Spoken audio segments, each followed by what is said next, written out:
ধর্ষণের অভিযোগে মামলা করা ইডেন মহিলা কলেজে সেই ছাত্রীকে বিয়ে করেছেন গায়ক মাইনুল আহসান নোবেল। বৃহস্পতিবার কারা কর্তৃপক্ষের তত্ত্বাবধানে কেরানীগঞ্জ কেন্দ্রীয় কারাগারে তাদের বিয়ে হয়েছে। ঢাকা বিভাগের কারা উপমহাপরিদর্শক মোহাম্মদ জাহাঙ্গীর কবির গণমাধ্যমকে এ তথ্য নিশ্চিত করেছেন। গত ১৯ মে নোবেলের বিরুদ্ধে ধর্ষণ, নির্যাতন ও পর্নোগ্রাফি আইনে মামলা করেছিলেন ইডেন মহিলা কলেজের সাবেক ওই শিক্ষার্থী। মামলা দায়েরের পরই নোবেলকে ডেমরা থেকে গ্রেপ্তার করে পুলিশ। ওই দিনই জামিন নামঞ্জুর করে তাকে কারাগারে পাঠানো হয়। বর্তমানে তিনি কারাগারে রয়েছেন।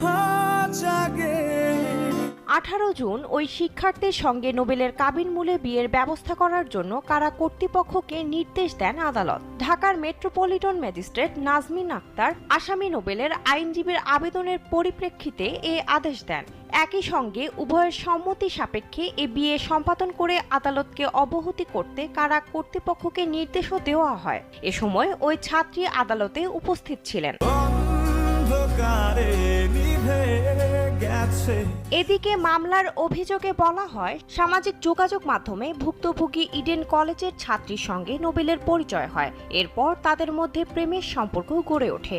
গত বছরের 12 নভেম্বর নোবেল তার স্টুডিও দেখানোর কথা বলে ভুক্তভোগীকে ডেমরা থানাধীন তার বাসায় নিয়ে যায়। এরপর ওই ছাত্রীকে আটকে রাখে।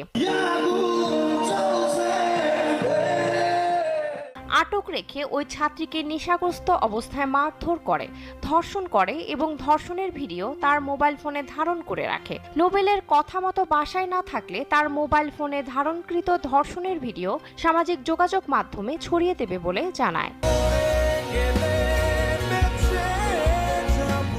নেশাগ্রস্ত অবস্থায় সেই ছাত্রীকে নির্যাতনের এই ঘটনায় একটি ভিডিও সামাজিক যোগাযোগ মাধ্যমে ছড়িয়ে পড়লে বাদীর বাবা মা তাকে চিনতে পারে।